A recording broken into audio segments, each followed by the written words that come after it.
Nĩ karitura rĩa Thangatha na Gaceũ nĩ gĩcigo kĩa ũmbunge gĩa Tharaka kaunti ya Tharaka Nithi. Methaĩte na mabanga na mĩkwanjũ gwethana na mĩrũthi ĩrĩ ĩrĩa ĩrerĩkana ĩratigire yarĩa mbũri 15 mũciĩ ũmwe na bunda 2 gũkũ ĩgĩkururia ĩmwe yacio nginyagia gĩthaka-inĩ gĩkĩ.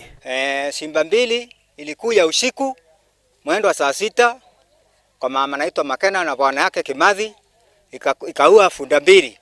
Na hiyo simba ilibeba punda moja mpaka ikaingia naye kwa msitu hapa karibu na kijiji chetu. Ningeita ngemu ikuja hapo, imekataa, imelala, inaniambia nikate mguu, paende pataka naye simba. Na simba hiyo itakula watu usiku.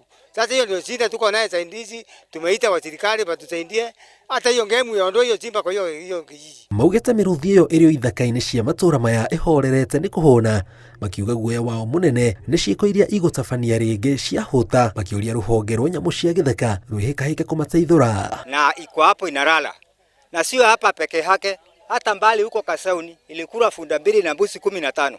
Pia tena hapa ni 2 pia tena. Na hatujui sasa bili itakuwa namna gani.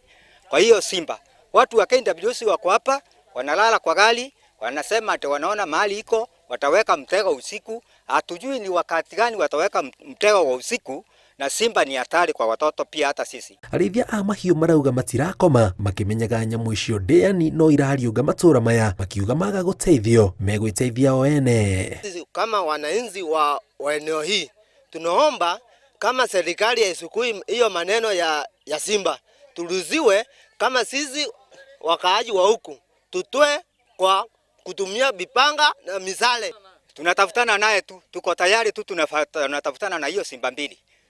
Na iko hapa tu bando hii yaenda. Nginyagia rĩu gũtirĩ kũramenyeka mĩrũthi ĩyo yumĩte kũ. Ngĩribotera Inooro TV njĩtagwo Njenga Wambui.